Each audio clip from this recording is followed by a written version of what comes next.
Hi friends, this is from Balamithri NBC academy. So இந்த வீடியோவில் என்ன பார்க்க போகிறோம்னா இயல் 7 தான் பார்க்க போகிறோம், சரிங்களா? ஸோ 7th தமிழில் இயல் 7 பார்க்க போகிறோம். ஸோ இன்னும் 2 இயல் தான் இருக்குது, இயல் 8 இயல் 9 தான் இருக்குது, சரிங்களா? ஸோ இந்த வார டெஸ்ட்டுக்கு பார்த்தீங்கன்னா 7th தமிழ் ஃபுல்லாகவே இருக்கும். ஸோ படிச்சுட்டு வந்து கொஸ்டின் அட்டன் பண்ணுங்கள், சரிங்களா? ஸோ 7th தமிழ் பார்த்தீங்கன்னா 150 கொஸ்டின்ஸ் கிட்ட இருக்கும்.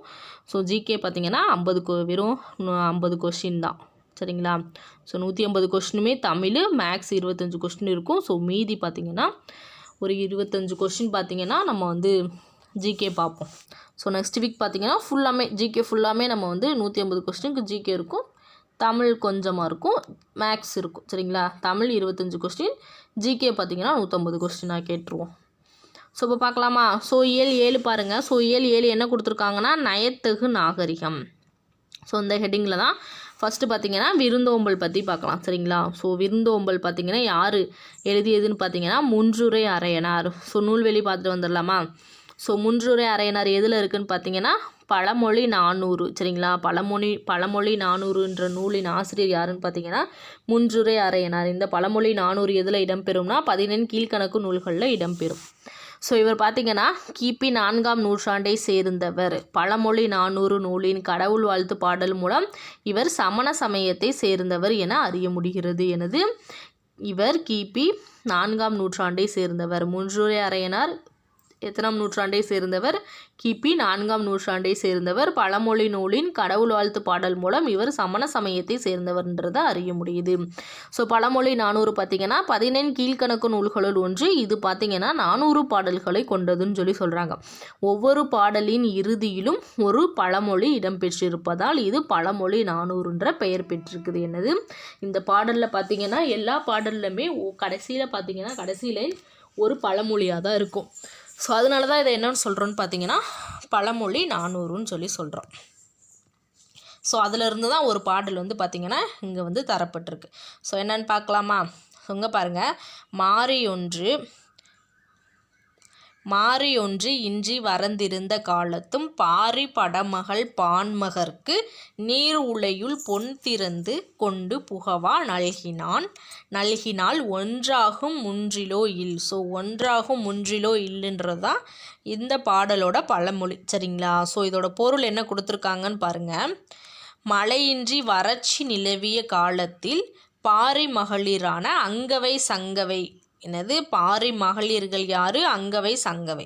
ஸோ இதுவும் ரொம்ப முக்கியம், சரிங்களா?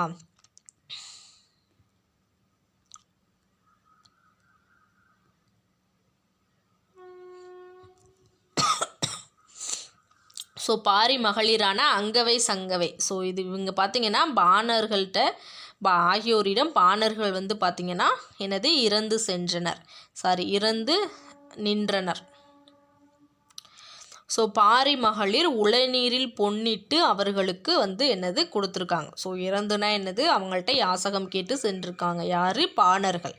யார்கிட்டனா அங்கவை சங்கவைட்ட யாசகம் கேட்டு. ஸோ அவங்க வந்து உலை நீரில் பார்த்திங்கன்னா பொன்னிட்டு அவர்களுக்கு வந்து கொடுத்துருக்காங்க. ஸோ அதனால் பொருள் ஏதும் இல்லாத வீடு எதுவும் இல்லை என்பது அறியலான்னு சொல்கிறாங்க. பொருள் இல்லாத அந்த ஃபார்முலா, சரிங்களா? பொருள் ஏதும் இல்லாத வீடு எதுவும் இல்லைன்றதை வந்து அறியலாம். ஸோ இப்பாடலில் வந்து என்ன பழமொழி கொடுத்துருந்தாங்கன்னு பார்த்தோமா? ஒன்றாகும் முன்றிலோ இல். ஸோ ஒன்றுமில்லாத வீடு எதுவும் இல்லை தான் இதுக்கு பொருள், சரிங்களா? இதை கொடுத்து கூட பொருள் கேட்கலாம்.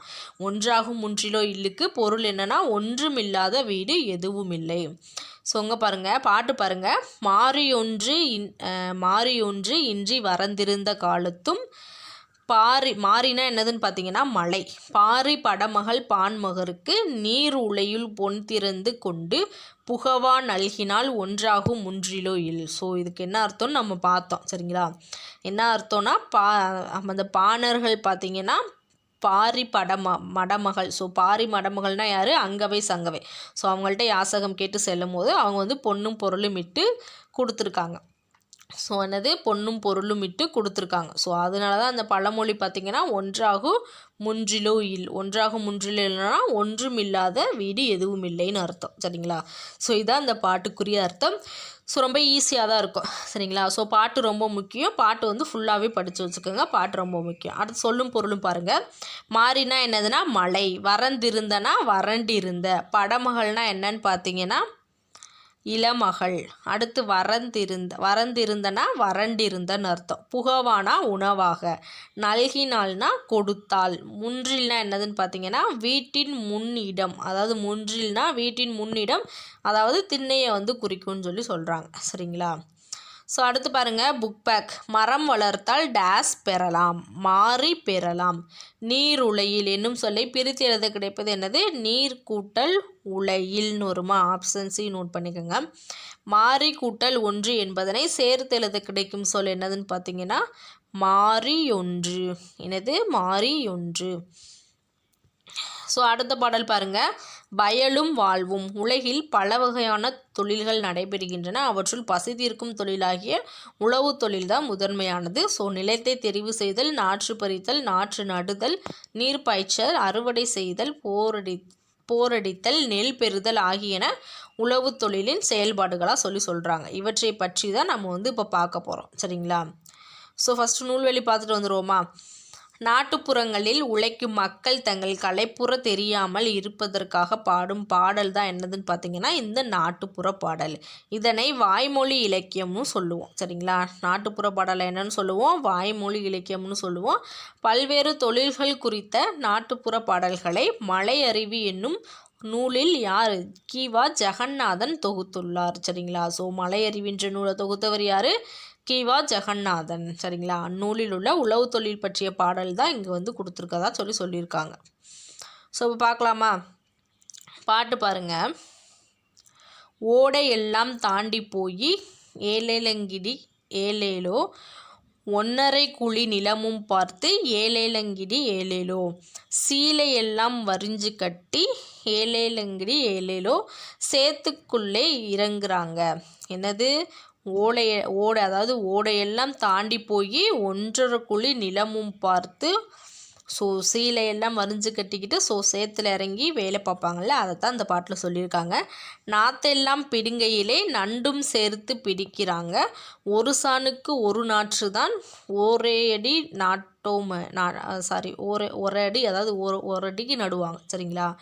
ஸோ நாத்தெல்லாம் பிடுங்கி சேத்துல போய் பார்த்தீங்கன்னா ஒரு ஜானுக்கு ஒரு நாற்று தான் சரிங்களா. ஒரு ஜானுக்கு அந்த இடைவெளி பார்த்தீங்கன்னா ஒரு ஜானுக்கு ஒரு இடைவெளி தான் இருக்கும். ஸோ ஒரு அடி நாற்று தான் நடுவாங்க. அதுதான் சொல்கிறாங்க. மடமடன்னு வழியே மண் குளிர தண்ணீர் பாய சாலு தாளு விட்டு 4 நாளாக வளருதம்மா. ஸோ இது எப்படின்னா அதாவது ஃபுல்லாக டக்குன்னு இந்த நாற்றை பார்த்தீங்கன்னா ரொம்ப ஃபாஸ்ட்டாக வச்சுருவாங்க. ஃபாஸ்ட்டாக தண்ணி பாய்ச்சிட்டு அதுக்கப்புறம் பார்த்தீங்கன்னா 4 நாளில் அது வந்து வளர்ந்துருமா. ஸோ அடுத்து பாருங்கள். மணி போல பால் பிடித்து மனதை எல்லாம் மயக்குதம்மா, அப்போ இருக்க ஆளுக்கெல்லாம் ஆளு பணம் கொடுத்து வரான். ஸோ என்னதுன்னா நாற்று நடுறவங்க எல்லாத்துக்குமே பார்த்தீங்கன்னா தனித்தனியாக அமௌண்ட் வந்து கொடுத்துருவாங்க. ஸோ சும்மாடும் தேர்ந்தெடுத்து சுறுசுறுப்பாய் கொண்டு போனார், கிழக்கத்தி மாடெல்லாம் கீழே பார்த்து மிதிக்குதையா. என்னது? கிழக்கத்தி மாடெல்லாம் கீழே பார்த்து மிதிக்குதையா, கால்படவும் கதிருபுறா கழலுதையா மணிமணியா. ஸோ அந்த நாற்றெல்லாம் வளர்ந்து ஒரு அறுவடை ஸ்டேஜுக்கு வர்றப்போ பார்த்திங்கன்னா அந்த நாற்றெல்லாம் பிடுங்கி கீழே போட்டு அதை மிதித்து அந்த நெல்லை தனியாக எடுத்துருவாங்க, நாற்றை கட்டி அதை தனியாக கொண்டு போயிடுவாங்க. ஸோ அதான் அந்த பாடலில் வந்து கொடுத்துருக்காங்க சரிங்களா. ஸோ பாடலில் வந்து வாஸ்து பார்த்துக்கோங்க. ஸோ அர்த்தம் வந்து வாஸ்து பார்த்துக்கோங்க. அடுத்து பாருங்கள் சொல்லும் பொருளும். ஸோ நில அளவையார்னால் என்னதுன்னா குழி. ஸோ குழிக்கு தான் என்னதுன்னா நில அளவை பெயர் தான் என்னது? குழி. சான்னா என்னது? நீட்டல் அளவை பெயர். மணினா முற்றிய நெல். சும்மாடுனா என்னதுன்னா பாரம் சோமப்பொருட்கள் தலையில் வைத்துக்கொள்ளும் துணி சுருளை தான் என்னன்னு சொல்லுவாங்கன்னா சும்மாடுன்னு சொல்லுவாங்க. சீலைனா என்னதுன்னா புடவை. மடைனா என்னதுன்னா வயலுக்கு நீர் வரும் வழியை தான் என்னன்னு சொல்லுவோம்? மடைன்னு சொல்லுவோம். கழலுதல்னா உதிர்தல். ஸோ அடுத்து பாருங்கள். இங்கே தெரிந்து கொள்வோம் பாக்ஸ் கொடுத்துருக்காங்க பாருங்கள். இதுவும் ரொம்ப முக்கியம். அறுவடை செய்த நெற்கதிர்களை களத்தில் அடைத்து நெல்லை பிரிப்பர். நெல் தாளில் எஞ்சி இருக்கும் நெல்மணிகளை பிரிப்பதற்காக மாடுகளை கொண்டு மிதிக்க செய்வர். இதற்கு போரடித்தல் என்று பெயர். ஸோ இதற்கு என்ன பெயர்னா போரடித்தல்னு பெயர். ஸோ மாடி கட்டி போரடித்தால் மாளாது செந்நெல் என்று. என்னது? மாடு கட்டி போரடித்தால் மாளாது செந்நெல் என்று. ஆனை கட்டி போரடிக்கும் அழகான தென்மதுரை. என்னது? ஆனை கட்டி போரடிக்கும் அழகான தென்மதுரை. ஸோ அவ்வளோதான், பாட்டு முடிஞ்சு. ஸோ புக் பார்க்கலாமா?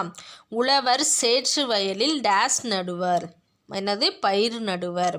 வயலில் விளைந்து முற்றிய நெற்பயிர்களை டேஸ் செய்வர். ஸோ அறுவடை செய்வர். வயலில் முற்றிய பயிர்களை என்ன செய்வாங்க? அறுவடை செய்வாங்க. தேர்ந்தெடுத்து என்னும் சொல்லை பிரித்து எழுத கிடைப்பது என்னது? தேர்ந்து கூட்டல் எடுத்துன்னு வருமா? ஸோ கடைசி ஆப்ஷன். ஓடை கூட்டல் எல்லாம் என்பதனை சேர்த்து எழுத கிடைக்கும் சொல் என்னதுன்னா ஓடை எல்லாம். ஓடை கூட்டல் எல்லாம் ஓடை எல்லாம். அடுத்து பாருங்க, நாற்று. ஸோ நாற்றுன்றது எப்படி வரும்னு பாருங்க. நாற்றுனா என்னது? நாற்று நடுதல்னு வருமா? ஸோ நாற்றுனா நாற்று நடுதல். நீர் பாய்ச்சல்னு வரும். கதிர் அறுத்தல்னு வரும். களை பறித்தல்னு வரும். சரிங்களா? ஸோ இதை நோட் பண்ணிக்கோங்க.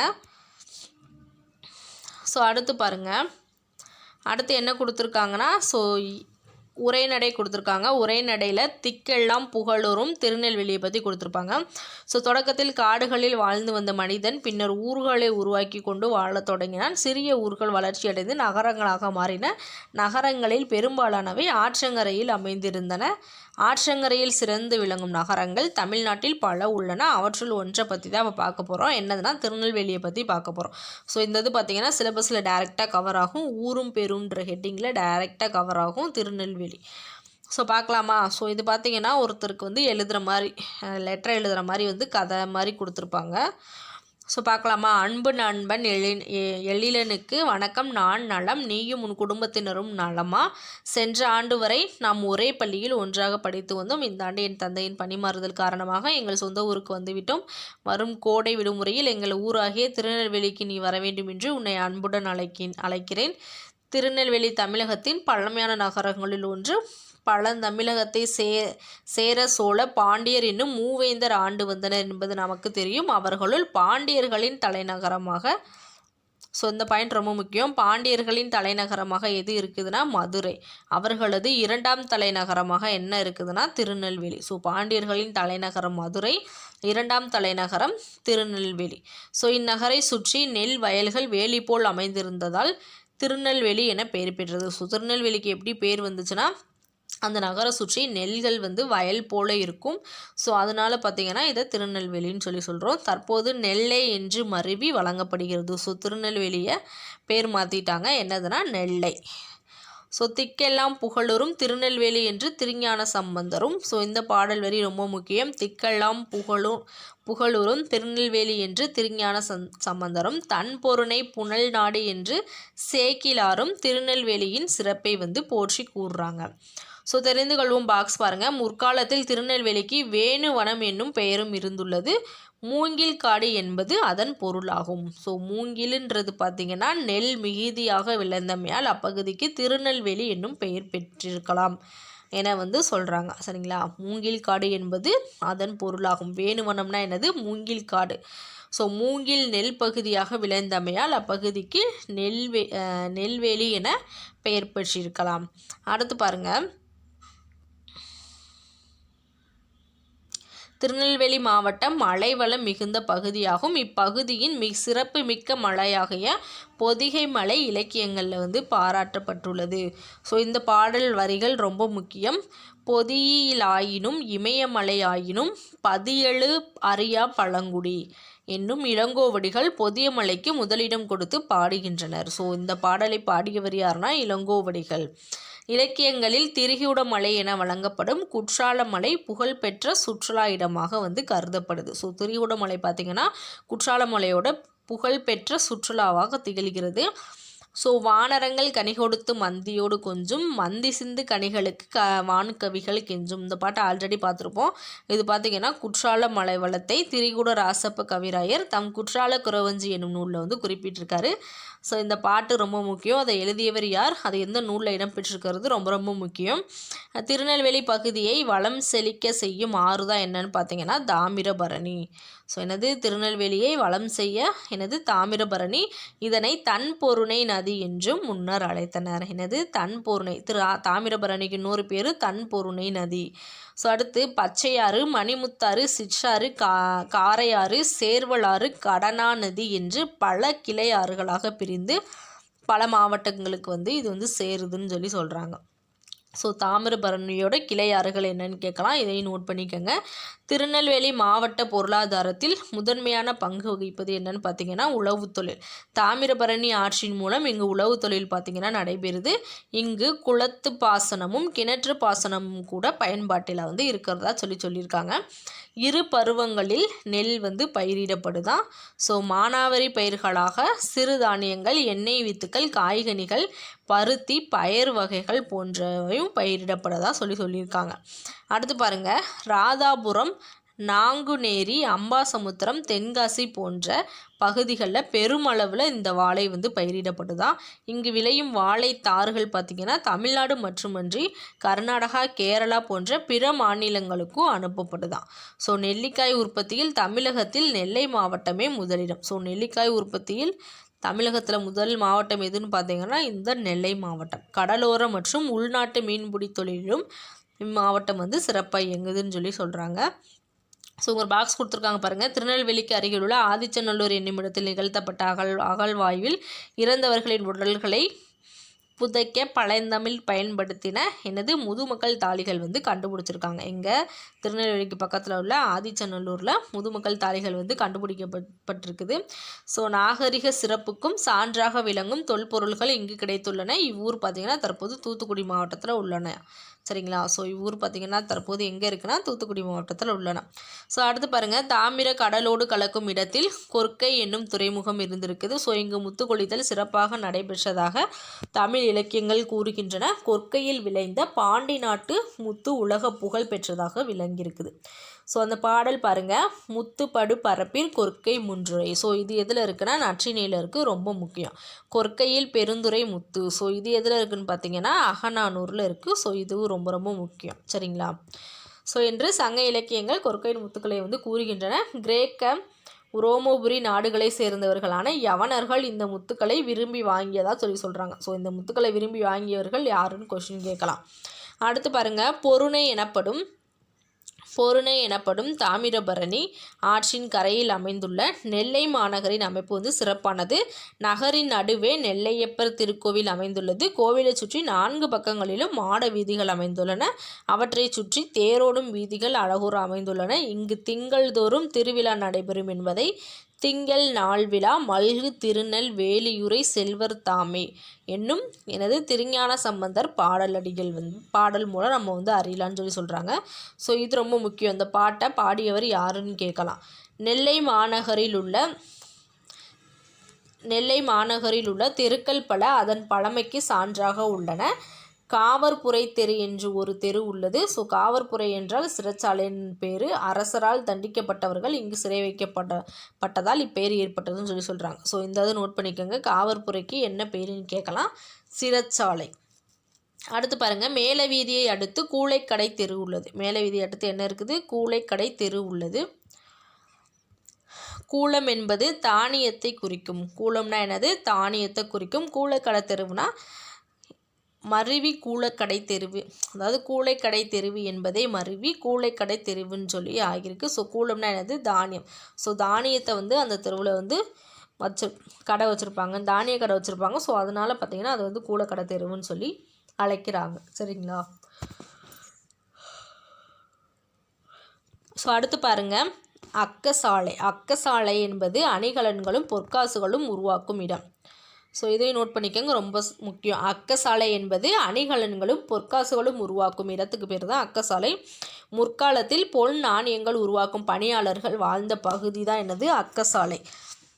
அக்கசாலை தெருன்னு சொல்லி சொல்கிறாங்க. சரிங்களா? பாக்ஸ் கொடுத்துருக்காங்க பாருங்கள்.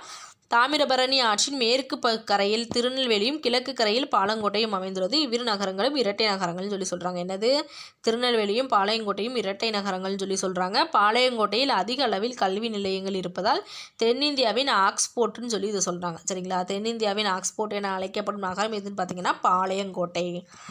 ஸோ அடுத்து பாருங்கள், நெல்லை நகரின் மேற்கே பட்டை என்னும் ஊர் உள்ளது. என்னது? நெல்லை நகரின் மேற்கே பேட்டை எனும் ஊர் உள்ளது. நெல்லை நகரின் மேற்கே பேட்டை எனும் ஊர் உள்ளது. வணிகம் நடைபெறும் பகுதியை பேட்டை என வழங்குதல் பண்டைய மரபு. இப்பகுதி முன்பு பெருவணிகம் நடைபெற்ற இடமாக இருந்திருக்க வேண்டும். பாண்டிய மன்னன் என்ற சீர் நெடுமாறனை நெல்லை நகர மக்கள் எதிர்கொண்டு வரவேற்ற இடம்னு சொல்கிறாங்க. சரிங்களா, இந்த பாயிண்ட்டை நோட் பண்ணிக்கோங்க.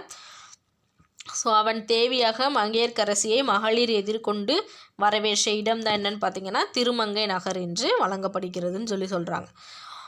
ஸோ நாயக்க மன்னரின் தளவாயாக விளங்கிய அரியநாதரின் வழித்தோன்றல் வீரராகவர். என்னது, நாயக்க மன்னரின் தளவாயாக விளங்கிய அரியநாதரின் வழித்தோன்றல் தான் யாருன்னா இந்த வீரராகவர். அவரது பெயரில் அமைந்த ஒரு ஊர் தான் என்னன்னு பார்த்தீங்கன்னா வீரராகவபுரம். ஸோ சேரமான் தேவி கங்கை கொண்டான் திருமலையப்பர் வீரபாண்டியப்பட்டினம் குலசேகரப்பட்டினம் போன்ற ஊர்கள் பார்த்திங்கன்னா பண்டைய வரலாற்றை நினைவூட்டுவனவாக உள்ளனன்னு சொல்கிறாங்க. பாளையங்கோட்டை, உக்கிரன்கோட்டை, செங்கோட்டை என்னும் பெயர்கள் இம்மாவட்டத்தில் கோட்டைகள் பல இருந்தமைக்கு சான்றாக இருக்குது. அகத்தியர் பார்த்திங்கன்னா பொதிய மலையில் வாழ்ந்தார் என்பன சங்கர் புலவரான மாரோக்கத்து நப்பசாலையர், நம்மாழ்வர், பெரியாழ்வார், குமரகுருபரர், திரிகுடராசப்ப கவிராயர், கவிராச பண்டிதர் ஆகியோர் திருநெல்வேலிக்கு சீமையில் பிறந்து தமிழுக்கு செழுமை சேர்த்தவர்களா சொல்கிறாங்க. இவங்கெல்லாம் என்னென்னு பார்த்தீங்கன்னா திருநெல்வேலியில் தான் பிறந்தவங்க. சரிங்களா, இதை நோட் பண்ணிக்கோங்க.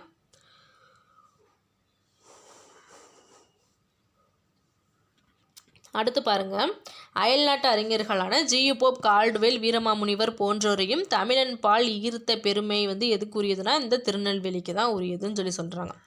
ஸோ அவ்வளோதான், இது முடிஞ்சு. அடுத்த புக் பேக் பாருங்கள். திருநெல்வேலி டேஸ் மன்னர்களோடு தொடர்புடையது. ஸோ என்னது, பாண்டிய மன்னர்களோடு தொடர்புடையது தான் எதுன்னு பார்த்தீங்கன்னா இந்த திருநெல்வேலி. ஸோ ஃபஸ்ட்டு என்னதுன்னா மதுரை வரும். அடுத்து இரண்டாம் தலைநகரம் பார்த்திங்கன்னா திருநெல்வேலி வரும். சரிங்களா, இளங்கோவடிகள் டேஸ் மலைக்கு முதன்மை கொடுத்து பாடினர். ஸோ என்னது, பொதிகை மலைக்கு முதன்மை கொடுத்து பாடினர்னு வருமா?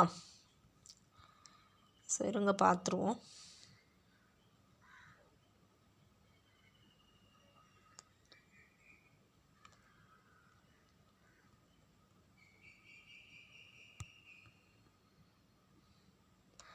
ஆமாம், பொதிகை மலை. இங்கே பாருங்கள், இளங்கோவடிகள் பொதிகை மலைக்கு முதலிடம் கொடுத்து பாடியிருப்பாங்க. கரெக்டு தான்ப்பா ஆப்ஷன். ஸோ அடுத்து பாருங்கள், திருநெல்வேலி டேஸ் ஆற்றின் கரையில் அமைந்துள்ளது. ஸோ தாமிரபரணி ஆற்றின் கரையில் அமைந்துள்ளது. சரிங்களா. ஸோ அடுத்து பாருங்கள், தன்பொருணேன்னு அழைக்கப்படும் ஆறு எதுன்னு பார்த்தீங்கன்னா தாமிரபரணி. ஸோ இது பார்த்துருப்போம். தன்பொருணேனா என்னது, தாமிரபரணி. அக்கசாலைனா என்னன்னு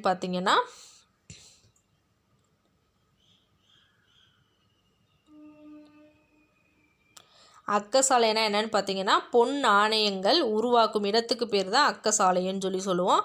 கொற்கைனா என்னதுன்னா முத்து குளித்தல். திரிகுடமலை எங்கே இருக்குன்னா குற்றாலம். சரிங்களா. ஸோ அடுத்து பாருங்கள், ஒரு துணைப்பாடம் திருநெல்வேலி சீமையும் கவிதைகளும். ஸோ இதில் என்ன கொடுத்துருப்பாங்கன்னா திருநெல்வேலியை பற்றி தான் கொடுத்துருக்காங்க. சரிங்களா.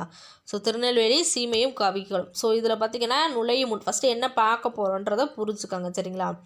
ஸோ என்ன பார்க்க போகிறோன்னா, நல்ல பாடங்களை படித்து சுவைப்பது உள்ளத்திற்கு மகிழ்ச்சி அளிக்கும். அதுபோலவே சிறந்த புலவர்களை பற்றி அறிந்து கொள்வதும் நமக்கு மகிழ்ச்சி தரும். தமிழகத்தின் பல்வேறு பகுதிகளிலும் சிறந்த புலவர்கள் பலர் உருவாகியுள்ளனர். அவர்களுள் திருநெல்வேலி பகுதியை சேர்ந்த புலவர்களை பற்றி இப்போ நான் பார்க்க போகிறோம். முதல்ல திருநெல்வேலி ஊரை பற்றி பார்த்தோம். ஸோ இதில் என்ன பார்க்க போகிறோம்னா திருநெல்வேலியை சேர்ந்த புலவர்களை பற்றி பார்க்க போகிறோம். ஸோ இதுவும் ரொம்ப முக்கியமானது தான். சரிங்களா. ஸோ பார்க்கலாமா. ஒரு நாட்டில் காவியம் உண்டாகி கொண்டே இருக்க வேண்டும் என்று எதிர்பார்ப்பது அவ்வளவு சரியல்ல. பொதுவாக 1000 வருஷத்துக்கு ஒரு தடவை கவிஞன் பிறக்கிறான் என்று சொல்வார்கள். ஒரு வகையாக அது உண்மைதான். அதாவது கவி அவ்வளவு அருமை, ஆனால் கவியை அனுபவிக்கிற திறமை அவ்வளவு அபூர்வமான விஷயம் அல்ல. ஆண் பெண் எல்லாருமே பார்த்திங்கன்னா அனுபவிக்கிற விஷயம்தான். வானத்தில் விளைந்த சுடர்களைப் போல இயற்கையில் விளைந்த கவிகளைத்தான் கவிகள் என்று சொல்ல வேண்டும். மின்மினி பூச்சியையும் காக்கா பொன்னையையும் பார்த்து ஏமாந்து போகக்கூடாது. திருநெல்வேலி ஜில்லா நெடுகிலும் உண்மையான கவிஞர்கள் பிறந்திருக்கிறார்கள். அவர்களுடைய பாடல்களையும் மக்கள் அனுபவித்து வந்திருக்கிறார்கள். ஸோ அதை பற்றி தான் நம்ம பார்க்க போகிறோம். ஃபஸ்ட்டு பாருங்கள், பாரதியார் பிறந்து வளர்ந்த இடம் எதுன்னு பார்த்தீங்கன்னா எட்டயபுரம். சரிங்களா. எட்டயபுரம் சமஸ்தானம் நெடுகிலும் ஊராய் புலவர்களும் கவிராயர்களும் வாழ்ந்தனர். தேசிக விநாயகனார் கன்னியாகுமரி பக்கம் அவரது நாஞ்சில் நாட்டில் பிறந்து வளர்ந்தவராய் இருந்தாலும் அவர் தமிழை அழுத்தமாக ஆர்வத்தோடு கற்ற இடம் எதுன்னு பார்த்தீங்கன்னா திருநெல்வேலி தான். சரிங்களா. பாரதியாரும் தேசிக விநாயகரும் நம்மோடு ஒட்டியவர்கள். அவர்களை விட்டுவிட்டு கொஞ்சம் முந்தியுள்ள கவிஞர்களை பார்க்கலாம். ஸோ கோவில்பட்டியிலிருந்து கிழக்கே 8 மைல் தூரத்தில் தான் பாரதியாரின் பிறப்பிடமாக எட்டயபுரம் இருக்குது. ஸோ அங்கே சுமார் 200 வருஷங்களுக்கு முன் இருந்தவர் தான் யாருன்னு பார்த்தீங்கன்னா இந்த கடிகை முத்து புலவர். ஸோ இவர் பார்த்திங்கன்னா வெங்கடேஸ்வர எட்டப்ப ராஜாவை பற்றி பல பாடல்கள் வந்து பாடியிருக்காராம். ஸோ இந்த பாயிண்ட் ரொம்ப முக்கியம். என்னது? கடிகை முத்து புலவர் வெங்கடேஸ்வர எட்டப்ப ராஜாவை பற்றி பல பாடல்கள் பாடியிருக்கிறார். ஸோ இந்த பாயிண்ட்டை நோட் பண்ணிக்கோங்க. அடுத்த பாயிண்ட் பாருங்கள். மணியாச்சியிலிருந்து 7-8 மைல் தூரத்தில் தாமிரபரணி நதியும் சிற்றாரும் கலக்கிற இடம்தான் எதுனா சீவலப்பேரி என்கிற முக்குடல். ஸோ இதுவும் ரொம்ப முக்கியம், இதை நோட் பண்ணிக்கோங்க. முக்குடல் பல்லும் என்னும் பிரபந்தம் முக்குடலை பற்றியது தான். சாதாரணமாக மழை பெய்யாத இடத்தில் மழை பெய்கிறது என்றால் குடியானவர்களுக்கு ஒரே கும்மாளி அல்லவா, அந்த கும்மாளி. ஸோ ஆற்று வெள்ளம் நாளை வர தோற்று தேகுரி மலையாளம் மின்னல் ஈழ மின்னல் சூழ மின்னுதே ஸோ என்ற அடியிலே இருக்கிறது. குடியானவர்களுக்கு இடி முழக்கம்தான் சங்கீதம், மின்னல் வீச்சு தான் நடனம்னு சொல்லி சொல்கிறாங்க. ஸோ அடுத்து பாருங்கள்.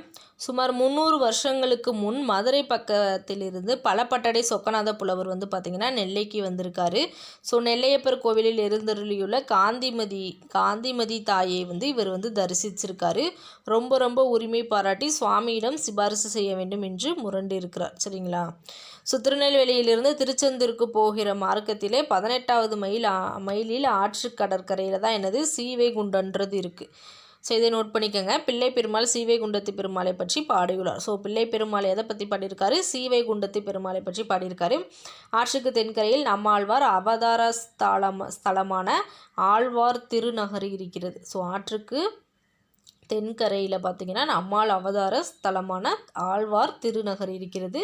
பூர்வத்தில் இதற்கு திருக்கூரூர் என்று பெயர்.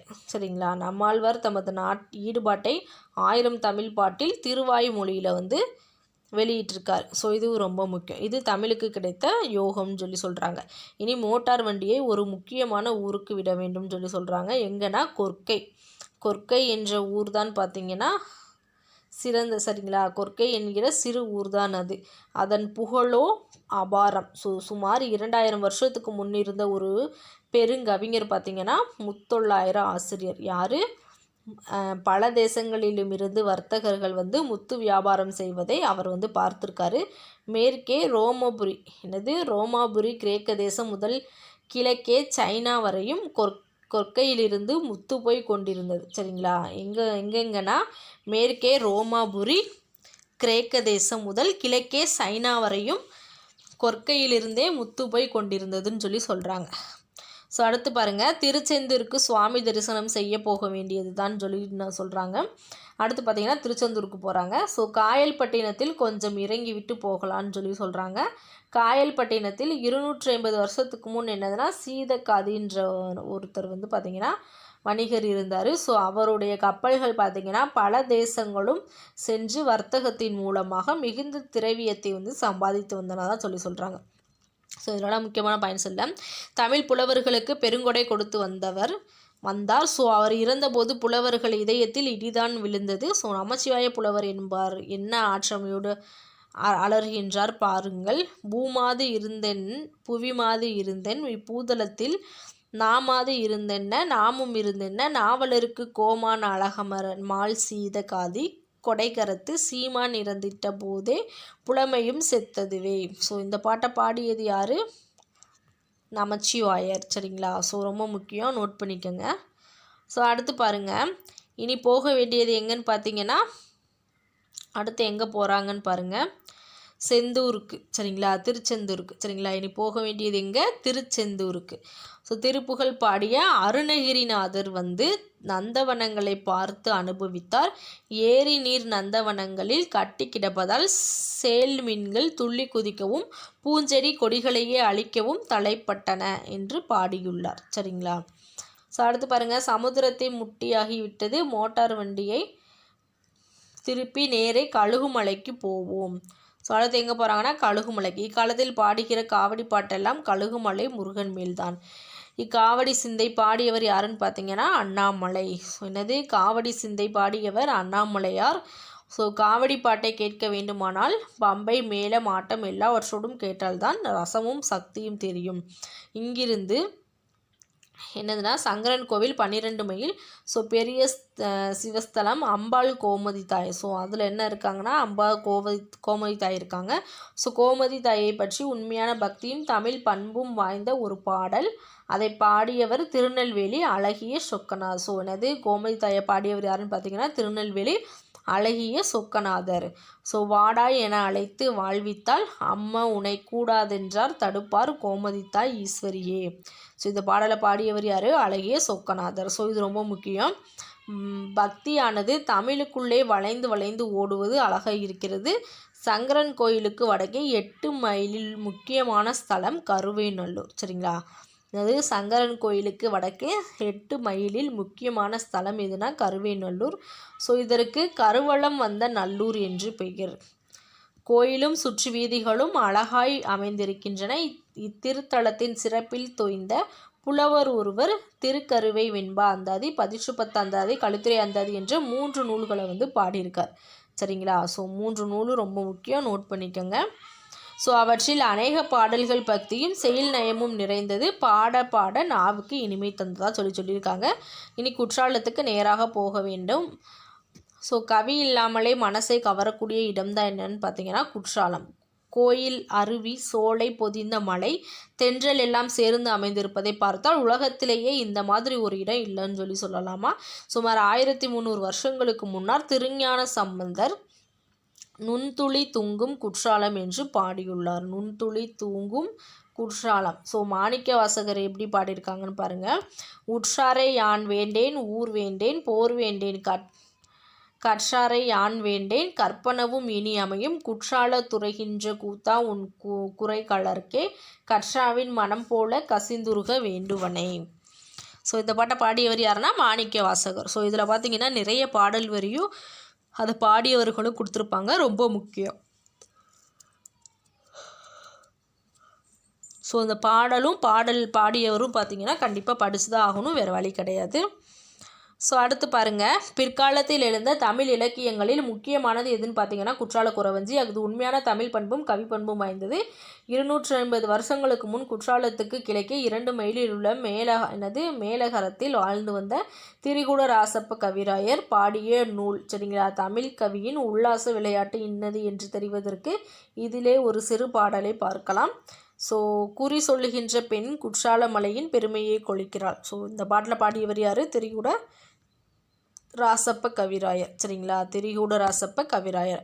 கைலை என்னும் வடமலைக்கு தெற்கு மலையம்மை கனகமகா மேருவென நிற்கும் மலையம்மை துயிலும் அவர் விழிப்பாகி அகிலம் எங்கும் தேடும் துங்கர் திரிகூடமலை எங்கள் மலையம்மை. ஸோ இப்பாடலை பாடியவர் யாருன்னு பாருங்கள், திரிகூட ராசப்ப கவிராயர். ஸோ ரொம்ப முக்கியம், அவ்வளோதான் பாட முடிஞ்சு. ஸோ நூல்வெளி பாருங்கள். ஸோ இந்த நூல்வெளி யார் எழுதியதுன்னு பாருங்கள். டிகேசி என அழைக்கப்படும் டி.கே. சிதம்பரனார் வழக்கறிஞர், சரிங்களா. இவர் பார்த்தீங்கன்னா வழக்கறிஞர் தொழில் செய்தவர். தமிழ் எழுத்தாளராகவும் திறனாய்வாளராகவும் புகழ்பெற்றவர். ரசிகமணி என்று சிறப்பிக்கப்பட்டவர். இவர் வந்து பார்த்திங்கன்னா தமது வீட்டில் வட்டத்தொட்டி என்னும் பெயரில் வந்து பார்த்திங்கன்னா இலக்கிய கூட்டங்கள் நடத்தி வந்திருக்கார். ஸோ ரொம்ப முக்கியம், என்ன பேரில்? வட்டத்தொட்டி. இவர் பார்த்திங்கன்னா கடித இலக்கியத்தின் முன்னோடி, தமிழிசை காவலர், வளர்த்தமிழ் ஆர்வலர், குற்றால முனிவர் என பலவாறாக புகழப்படுபவர் தான் இவர். ஸோ இது வந்து பார்த்திங்கன்னா ரொம்ப ரொம்ப முக்கியம். ஸோ கடித இலக்கியத்தின் முன்னோடி யாருன்னு சொல்லி கேட்கலாம். பாடப்பகுதியில் இடம்பெற்றுள்ள கட்டுரை இவரது இதய ஒளி என்னும் நூலிலிருந்து எடுத்துத்தரப்பட்டிருக்கு, சரிங்களா. பாடப்பகுதி எதில் இடம்பெற்றிருக்கு? இந்த திருநெல்வேலின்ற பாடப்பகுதி இதய ஒளின்றதில் எடுத்து தரப்பட்டிருக்கு, சரிங்களா. ஸோ அவ்வளோதான் பாடம் முடிஞ்சு. ஸோ அடுத்து அடுத்து பார்த்திங்கன்னா இலக்கணம். ஸோ அணி இலக்கணம். ஸோ அணி இலக்கணம்னா என்னென்னு நம்ம ஒவ்வொரு கிளாஸ்லேயும் கொஞ்சம் கொஞ்சமாக பார்த்துருப்போம். இதில் என்னென்ன அணி பார்க்க போகிறோம்னா ஓமை அணி பார்ப்போம். எடுத்துக்காட்டு ஓமை அணி, இல்பொருள் ஓமை அணி. ஸோ இந்த 3 ஓமை அணி, இந்த 3 அணியை பற்றி தான் பார்க்க போகிறோம். சரிங்களா? ஸோ இங்கே பாருங்கள், அணி என்னும் சொல்லுக்கு அழகு என்பது பொருள். ஸோ அணி என்னும் சொல்லுக்கு என்ன பொருள்? அழகு என்பது பொருள். அடுத்து ஓமை அணி பாருங்கள். ஸோ ஓமை அணினா என்னதுன்னா, மயில் போல ஆடினால் மீன் போன்ற கண். இத்தொடர்களை படியுங்கள். இத்தொடர்களில் பார்த்தீங்கன்னா நடனமாடும் பெண்ணோடு மயிலையும் கண்ணுடன் மீனையும் ஒப்பிட்டுள்ளனர். இவ்வாறு ஒப்பிட்டு கூறப்படும் பொருளை தான் என்னன்னு சொல்லுவோன்னா ஓமை அல்லது ஓமானம்னு சொல்லுவோம். சரிங்களா? எடுத்துக்கிறதுங்க பாருங்கள், மயில் கண், மயில் போன்ற கண். இதில் போல போன்றலாம் என்னன்னு பார்த்தீங்கன்னா இங்கே பாருங்கள், போன்றலாம் என்னன்னு பார்த்தீங்கன்னா ஓம உறுப்பு. சரிங்களா? இதெல்லாம் என்னென்னு பார்த்தீங்கன்னா ஓம உறுப்பு. மயிலுன்றது என்னன்னு பார்த்தீங்கன்னா ஓமை. சரிங்களா? ஆடினால், கண், இதெல்லாம் பார்த்தீங்கன்னா ஓமேயம்னு வரும். சரிங்களா? இதெல்லாம் பார்த்தீங்கன்னா என்னென்னா ஓமேயம்னு வரும். ஸோ அடுத்து பாருங்கள்,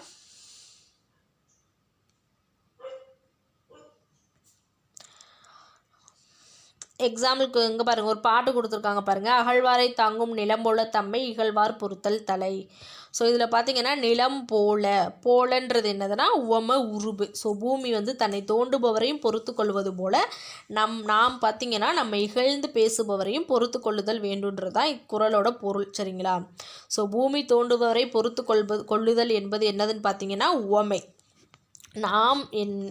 அதாவது நாம் நம்மை இகழ்ந்து பேசுபவரை பொறுத்து கொள்ள வேண்டும்ன்றது என்பதுனா உவமேயம். சரிங்களா? இதில் போலன்றது என்னதுன்னு பார்த்தீங்கன்னா உவம உறுப்பு. இது ரொம்ப முக்கியம். ஸோ போலன்றது என்னதுன்னு பார்த்தீங்கன்னா உவம உறுப்பு. ஸோ ஒரு பாடலில் உவமையும் ஓமேயமும் உவம உறுப்பு வெளிப்படையாக வந்தால் அது என்னதுன்னா ஓமை அணின்னு சொல்லுவோம். என்னது, அந்த ஓம உறுப்பு போல போன்றன்னு இருக்குல்ல, ஸோ அது வெளிப்படையாக வந்துச்சுன்னா அதுக்கு தான் என்னதுன்னு பேருனா ஓமை அணின்னு சொல்லுவோம். ஸோ ஓம உறுப்புகள் என்னென்ன இருக்குன்னு பாருங்கள். இது ரொம்ப முக்கியம். என்னென்னா போல, புறைய, அன்ன, இன்ன, அற்று, இற்று, மான, கடுப்ப, ஒப்ப, உரலை. ஸோ இதெல்லாம் என்னென்னு பார்த்தீங்கன்னா ஓம உறுப்புகள் ரொம்ப முக்கியம். அடுத்து பார்த்தீங்கன்னா எடுத்துக்காட்டு ஓமை அணி. ஸோ இந்த குறள் கொடுத்துட்டுங்க பாருங்கள், அகழ்வாரை தாங்கும் நிலம் போல தம்மை இகழ்வார் பொறுத்தல் தலை. ஸோ இந்த குறள் கொடுத்துட்டு இதில் என்ன அணி இடம்பெற்றிருக்குன்னு கூட கொஸ்டின் கேட்பாங்க. அடுத்து பாருங்கள், எடுத்துக்காட்டு ஓமை அணி. தொட்டனை தூரும் மணற்கேணி மாந்தருக்கு கட்டணை தூரும் அறிவு. ஸோ இதில் என்ன இருக்குன்னு பாருங்கள், மணற்கேணியில் தோண்டிய அளவிற்கு நீர் ஊறும், மனிதர்கள் கற்கும் அளவிற்கு ஏற்ப பெருகும் என்பதை குறளின் கருத்தாகும். ஸோ இதில் தொட்டனை தூரும் மணற்கேணி என்பது ஓமை, மாந்தருக்கு கற்றனை தூரும் அறிவு என்பது ஓமேயம், அதுபோல்ன்றது என்னது போலன்றது ஓம உறுப்பு. சரிங்களா? இதில் பார்த்தீங்கன்னா ஓம உறுப்பு பார்த்தீங்கன்னா மறைந்து வந்திருக்கு. ஸோ அதனால இது என்னென்னு சொல்லுவோம்னா எடுத்துக்காட்டு ஓமையணி. நேரடியாக வெளிப்படையாக வந்துச்சுன்னா அது ஓமையணி, மறைமுகமாக வந்துச்சுன்னா அது எடுத்துக்காட்டு ஓமையணி. அடுத்து இல்பொருள் ஓமையணின்னு என்னென்னு பாருங்கள்.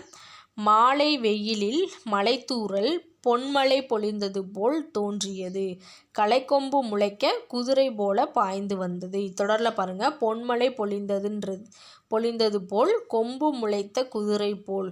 ஸோ இன்னும் ஓமைகள் வந்துள்ளன. சரிங்களா? உலகின் பொன்மலையாக பொழிவதும் இல்லை, கொம்பு முளைத்த குதிரையும் இல்லை. இவ்வாறு உலகில் இல்லாத ஒன்றை கூறுவது என்னதுன்னு பார்த்தீங்கன்னா ஓமையணின்னு சொல்கிறாங்க. சரிங்களா? உலகில் இல்லாத ஒன்றை கூறுவதுக்கு பேர் தான் என்னது, இல்பொருள் ஓமையணி. ஸோ ரொம்ப ஈஸியாக தான் இருக்குது. ஸோ இலக்கணம் முடிச்சாச்சு. ஸோ அடுத்து பாருங்கள், இங்கே ஒரு கட்டத்தில் கொடுத்துருக்காங்க பாருங்கள், மலர் அன்ன. ஸோ மலர் அன்ன பாதம். ஸோ இதில் ஓமை எது, ஓமேயம் எது, ஓம உறுப்பு எதுன்னு கொடுத்துருக்காங்க. ஸோ இதைத்தான் நம்மளை ஃபுல் பண்ண சொல்லியிருக்காங்க. ஸோ இங்கே பாருங்கள், தேன் போன்ற தமிழ். இதில் ஓமை எது, தேன்னு வருமா? ஸோ ஓமை எது, தேன்னு வரும். ஓம உறுப்பு என்னது, போன்றன்னு வரும். கரெக்டாக போன்றன்னு வரும். ஓமேயம் போன்றன்னு வரும். ஓமேயம் என்னன்னு பார்த்தீங்கன்னா தமிழ் வரும். கரெக்டாக? ஸோ ஓமேயம் என்னதுன்னா தமிழ் வரும். ஓம உருபு என்னதுன்னா போன்ற வரும். ஸோ இதில் புலி போல பாய்ந்தான் சோழன். இதில் ஓமை என்னதுன்னு பார்த்தீங்கன்னா புலி. சரிங்களா? ஓமேயம் என்னதுன்னா பாய்ந்தான் சோழன்றது வரும். ஸோ அடுத்து ஓம உறுப்பு இதில் என்ன வரும்னா போலன்னு வரும். கரெக்டாக? ஓம உறுப்பு பார்த்தீங்கன்னா போலன்னு வரும். ஸோ அடுத்து பாருங்கள், மயிலொப்ப ஆடினால் மாதவி. ஸோ மயிலொப்ப ஆடினால் மாதவி. ஸோ இதில் என்ன வரும், மயிலுன்றது ஓமை வரும். ஸோ மயிலுன்றது என்னன்னு பார்த்தீங்கன்னா உவமை வரும். உவமேயம் பார்த்தீங்கன்னா ஒப்பன்னு வரும். சரிங்களா? மயில்ன்றது உவமை, ஒப்பன்றது உவம உருபு, ஆடினால் மாதவின்றது உவமேயம் வரும். சரிங்களா? ஸோ அடுத்து பாருங்கள், இங்கே ஒரு பாட்டு கொடுத்துருக்காங்க. இந்த பாட்டு நோட் பண்ணி வச்சுக்கோங்க. பானை மரமே ஏன் வளர்ந்த இத்தூரம், குடிக்க பதனியானேன் கொண்டு விற்க நுங்கானேன் தூரத்து மக்களுக்கு தூதோலை நானானேன், அழுகிற பிள்ளைகளுக்கு கிளிகிழிப்பை நானானேன், கைத்தறிக்கும்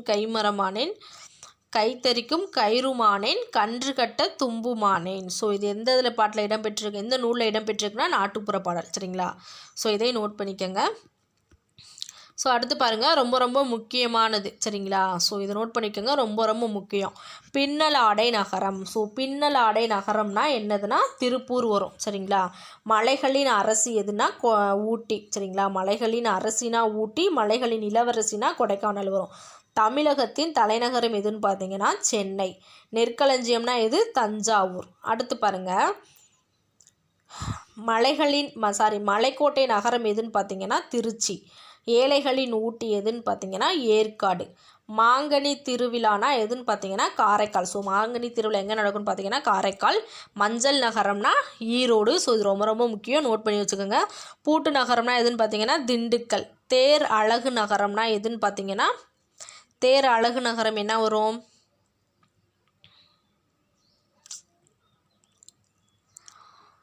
ஸோ தேர் அழகு நகரம்னா மாமல்லபுரம் வரும்னு நினைக்கிறேன். ஸோ நோட் பண்ணிக்கோங்க, மாமல்லபுரம். ஸோ அடுத்து பாருங்கள், தெற்கு எல்லை. ஸோ தெற்கு எல்லைனா என்ன வரும்னா கன்னியாகுமரி வரும். சரிங்களா? தெற்கு எல்லை என்ன வரும்? கன்னியாகுமரி வரும். புலிகள் காப்பகம். ஸோ புலிகள் காப்பகம்னா எங்கன்னா முண்டந்துறை. பட்டாசு நகரம்னா என்னன்னு பார்த்தீங்கன்னா சிவகாசி வரும். சரிங்களா? தூங்கா நகரம்னா மதுரை. மலைகளின் இளவரசி கொடைக்கானல். கர்ம வீரர் காமராஜர் பிறந்த நகரம் தான் என்னன்னு பார்த்தீங்கன்னா விருதுநகர். சரிங்களா? ஸோ இந்த தேர் அழகு நகரம் தான் கொஞ்சம் டவுட்டாக இருக்குது. நான் கமெண்ட் பாக்ஸில் கொடுக்குறேன் இதுக்கு ஆன்சர் என்ன வரும். சரிங்களா? ஸோ தேர் அழகு நகரம் மட்டும் என்ன நோட் பண்ணி கொடுக்குறேன்.